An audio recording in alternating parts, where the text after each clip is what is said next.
Hi, and welcome to Rule of Carnage. Sorry, that was a bit of a startle reflex from me there. I know I went in a lot lower than you were expecting.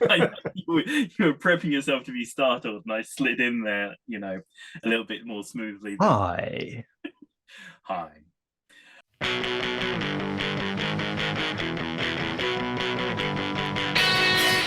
Hi, and welcome to Rule of Carnage. This is a podcast, a YouTube channel, a meeting place where people come together and have conversations about designing better miniatures games. And those people, Which people? these Who? people, the people in question are myself, Glenn Ford, a games developer and designer, and this wonderful person, Mike Hutchinson, also a games designer and developer.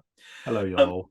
Now, the last conversation that would have popped up on the channel was in relation to rules writing, specifically in relation to the sort of rules that are meant to sort of stick in your head versus the ones that are meant to sort of remain in the rule book or be referenced in the rule book. Now, Mm. I've been reading for various reasons a handful of rule books over the past sort of few weeks that have used the possibly slightly more old school way of reinforcing rules in the rule book, which is by sort of a layered form of repetition. That a rule gets set out, and then it gets set out in a fluff version, then it gets set out in a rules version, then it gets set out in an example version. And then it gets restated several times later as some kind of poetic refrain. Yeah, and what's one of the things that's been interesting for me about this particularly is that at the moment I'm going through the process with my developer for Puke Apocalypse, and we're working on a version of the rules that have like a glossary where things get defined once, Mm. and the rules refer back to that glossary, and we refer back to saying, okay, look, this is where that was pinned down, that's where it was set out. And it was making me think a bit about those two different sort of approaches to presenting rules.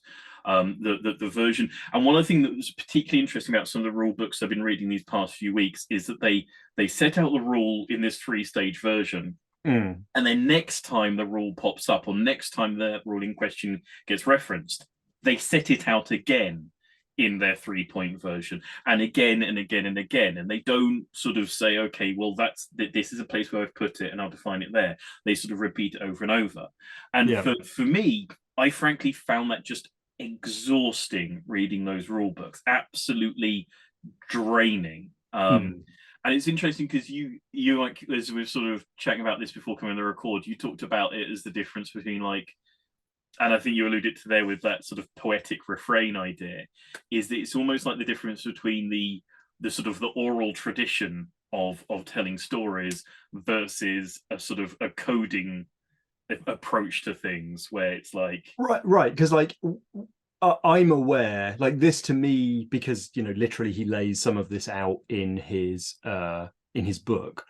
This is a sort of Rick Priestley style of rules statement and restatement. But I think that like going back and reading the Donald Featherson and stuff, that like people like Rick Priestley grew up playing the games that were published in book form in the 60s and 70s, and the way that they were published was a chap from down the pub sort of explaining how the game works to you with some structure, but like it's mostly a sort of conversational tone, and there isn't really a high level of like structural development of what the necessary components are to make sure that you communicate, and a sort of template for how you do that. Whereas I think like board game manuals have gotten formulaic in the good meaning of that word, where there is a sort of best practice for how you introduce concepts and in which order, and what's going to be absolutely critical and what is obvious if you miss it out and stuff. And like, yeah, the other end of this spectrum to me is like Fantasy Flight's kind of now standard method of presenting a how to play demonstrational, somewhat oral sort of man down the pub explaining it, and then coming in with the second volume that says, right, let's get legalese on you. Here's what all the terms mean, and during a game you can refer to this. I think that it's a super interesting distinction because I don't think that it's obvious that there is a perfect spot on this. Like you obviously had a couple of exhausting experiences with, I think, Rick Priestley at his most florid, and I have I have received some particular feedback from like an old school GW developer who read the manuscript for A Billion Suns, and like wanted to see more repetition of the rules to sort of reinforce them. Like if it's important, bring it in again, because you're going to need to like make sure that people are connecting the dots. And like it's if the way that an order works later in the rule book disrupt some kind of core rule, like mention the core rule again here so that everything's in one place. And I've received lots of feedback myself from the Gaslands rule book where people get frustrated about page flipping. And so I've written a blog post many years ago about the fact that rules aren't code and people aren't meat computers, because if you give them a defined game term and expect that is then, because it's defined, it's therefore randomly accessible in their brain at all times, and then write condensed jargonized code with all these keywords in, that actually when you blow it out is like 45 so 4 or 5 paragraphs of text once you expand it, and that's what they have to decode in their brain. There isn't, like, to me, a slam dunk win where it's like, oh yeah, using game terms and defined terms and putting them in a separate rules manual makes the game incredibly much more legible. I think it almost certainly makes it less susceptible to altering interpretations as the game is consumed by people. That's probably the strongest benefit. But like people really struggled with flipping backwards and forwards in some of my rule books because they were like, oh, what? No, wait, what does that term mean? And then I have to go back here, and that one makes reference to another one, and then I have to go over here again. But maybe that's me not doing the taxonomy thing and having a reference at the back. And yeah, I mean, one of the things, the other problem I found with the sort of the repetition version of it, and that it was significant that yes, I was reading, a book by somebody who knows what they're doing, is that people don't always just cut and paste the given explanation. They choose to, as writers, we want to rewrite things and give value by presenting it from a different perspective or a different viewpoint. And there are a couple of times in reading, some of these rules sets I was reading recently, where the same rule, definitively the same rule, was presented in, in significantly different ways on one page to another, which, and it doesn't even have to be significantly different. Like one of the weird things about rules writing in the English language, and I'm sure it's true in any other language, is that the sentence constructions can be so slippery that you can very gently reword something and people will go, but this seems to indicate that there was an intention for it to be slightly to the left rather than slightly to the right. And so when people, and it's almost like you read the rule the first time and you trust your initial interpretation, and then you see it reframed, rephrased in a slightly different way, and then you start to second guess yourself, and you're like, well, wait, did I really understand it the first time? Maybe he meant something different. And it really only requires like a reordering of clauses, in a sentence to completely change the meaning. Fingers crossed. I think possibly the way it's being done with Hobgoblin, I think is a nice way of doing it, where the box outs for certain keywords get repeated and they're exactly the same every time because it's a box out, and because it's a box out, you can scan right past it. If that keyword has gotten lodged in your head properly and you're confident, it's neatly boxed out, so it's a lot easier to mentally skip by. Because, as I say, reading some of these rule books in the sort of past few days, despite the fact that there were points where I was slapping myself in the face to try and keep awake to get through a given page, I didn't feel like I could skip over a given paragraph because I didn't know if there was going to be something like buried within there that I had to unearth. Right, yeah. So where so Hobgoblin has a set of defined terms. I haven't defined the core rules into like a set of sort of defined terms that you then have an index of, but all of the special rules are. And you're suggesting that like in a world where as soon as you say the word move, you capitalize it or bold it or something, and then move becomes its own little, 3-sentence description. And then every time I use that word in the future, like it refers to this block of text, and maybe I can slide that block of text in, is like the way that Hobgoblin's being laid out maybe could be reused in other situations where it's like, well, now here's the move rule again, and I might print that 4 times in the rule book, but as if you're happy that you've remembered it, you can see it, it's boxed out, you skip over it.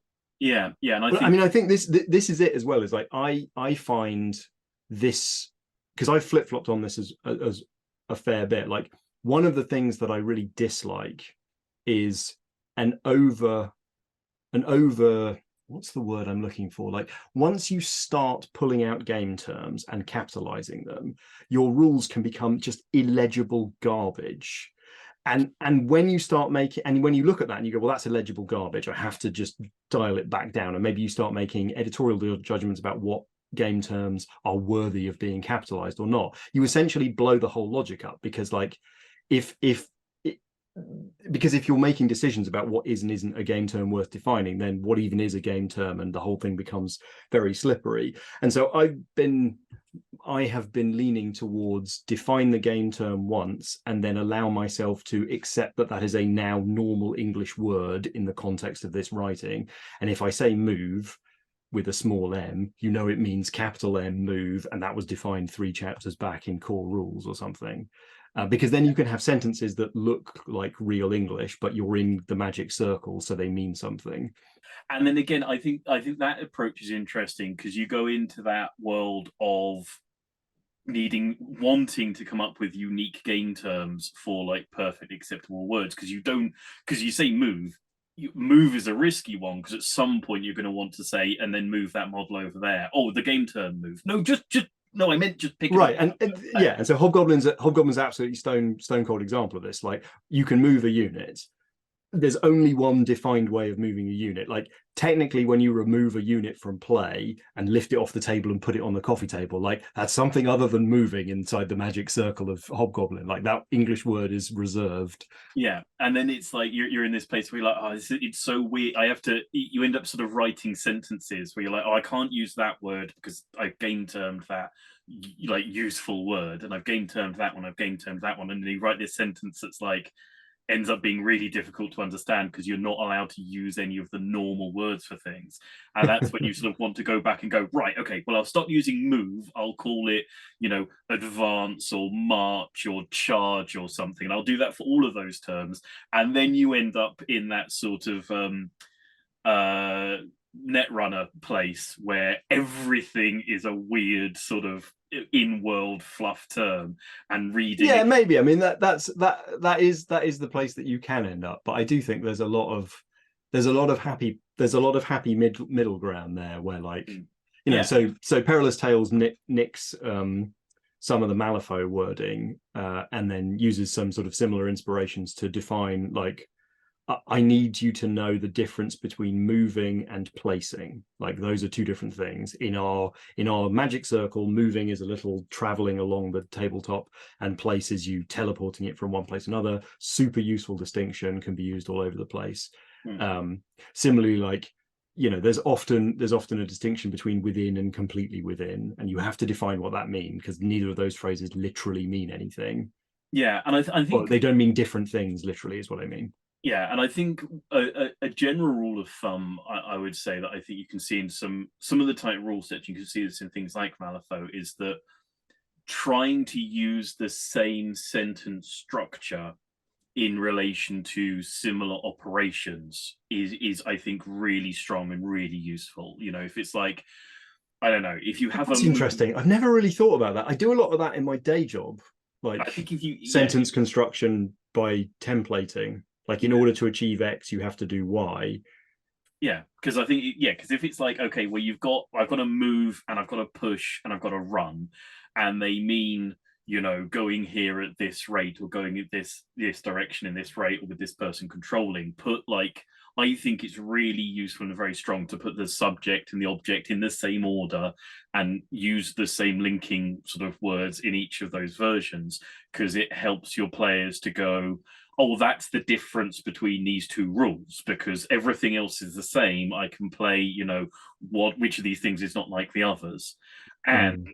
when like 5 paragraphs later there's a new move effect, you use the same sentence structure and the player goes, I remember that's how he But it lays seems things to have a down. comma and then a set of additional like conditions at the end of it or something. Yeah, and it's weird because it's like, I think it's really interesting writing rules where like the writer and the sort of the technician have to sort of interact with each other, because this is one of those things where, as I say, as somebody who's writing a thing, trying to give someone value, the natural thing, like when you're writing narrative text, is to just reword it in different ways every time, give a different flow and feel to it. And coming across this technical thing of going, no, absolutely don't present it in a different order. The different perspectives and the different, you know, versions of it are absolute sort of fatal to meaning. And the thing is, it's like I say, I've seen really smart, you know, experienced game designers clearly forget like quite how they'd reordered it first time. And you know, you Mm. get through a rule book, and one of the 5 different ways you've written out a given rule has a significantly different meaning to it from the other, and you've kind of collapsed all 5 of them because you've thrown all of them into doubt by doing that. You know, Mm. it's, and then the person's like, oh, is this one a special instance? Is it not a special instance? Were all the other ones wrong? um yeah, I mean, I'm very attracted by the trap of elegance that a sort of a lexicography offers you. I agree, you get to the point sometimes where there's so many sort of keywords in a sentence that it becomes almost unreadable. But Right, but it's logically elegant, but mm, it isn't necessarily the best for humans, absolutely. or for the maximum number of humans. Yeah, no, absolutely. Yeah, I find it very attractive when there's a sentence that's like, you know, 4 words long and it unpacks to multiple paragraphs. It's like, oh, that's, wow, that's really nice. I managed to like lay out all these things, and now here's my little crafted jewel. But at the same time, you know, I was talking to somebody on the Discord just earlier who was saying that they had come to realize that the shortest version of their rules is not even the most rules light version of their rules, because it requires too much sort of thinking and assumption, and the short version was very compacted down, and he was doing it very, very short because he wanted to be very, very rules light.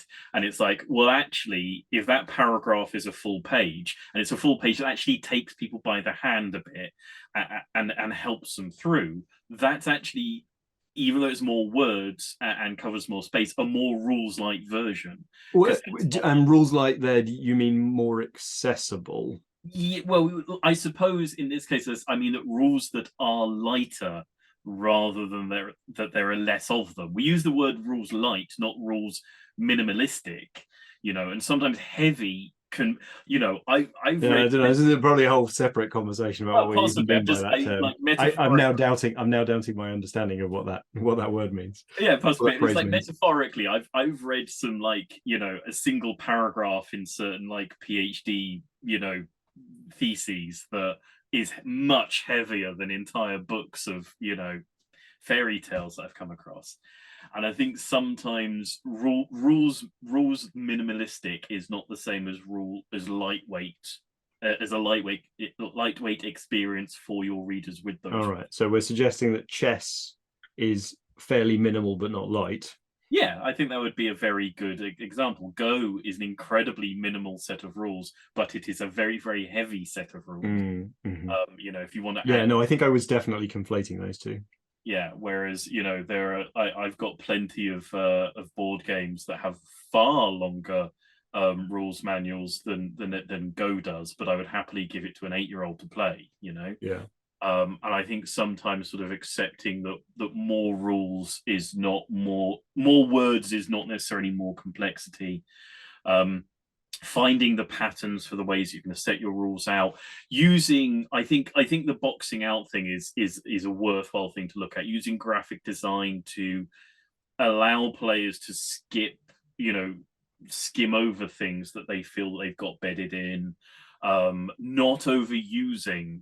I think boxing out can be overused. I have certainly come across times when I've lost trust in the boxing out from a particular author because they've boxed out things that are unique, and so I feel like, oh, I need to look at all the box outs now, and I think there's almost something more fundamental worth pointing to, and this is because I gave you a bunch of old rule books recently, and for pain or pleasure, you decided to consume them, and you were reading one fairly old school rule book that had like a bunch of what looked like flavor text, and then there was a rule buried in it. And I think we were talking about the freebooters like orcs in Rogue Trader, where there's this whole description of how like an orc gun works, and buried somewhere is like, I noticed a number, and I was like, oh wait, there's a rule right in the middle of this. So I think even the more fundamental point here is like really good structuring of your text with the right headers and stuff, and then it feeds into the graphic design, which is like, I've had some frustration with the basic, like the very basic layout of the blue book format for Osprey, means that I don't get basic control over like when do pages break, and like there's an important concept and I want that concept to be complete and presented, and then to move on to another important concept and have that presented in its entirety, and not have like half a rule buried like on the bottom half of another page, because that like deprioritizes, it de-weights the rule in the player's mind, and what should have been like a really important central game term maybe becomes, just it just doesn't get the weight that it needs. And so I think, structuring the text, presenting the text, laying it out right, whether it's boxing it out or putting headers around it, all of that I think is important.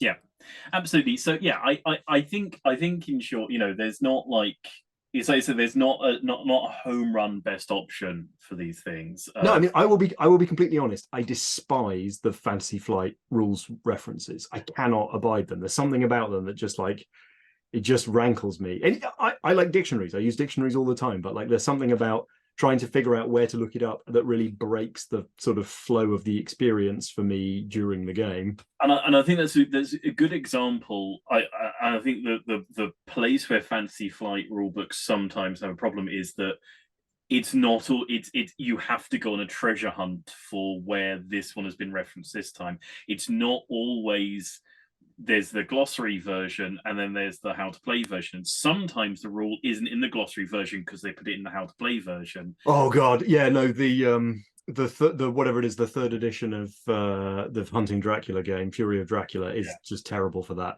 There's like one absolutely critical rule that you need to know to play, and they've buried it in like an example in the how to play. Be consistent.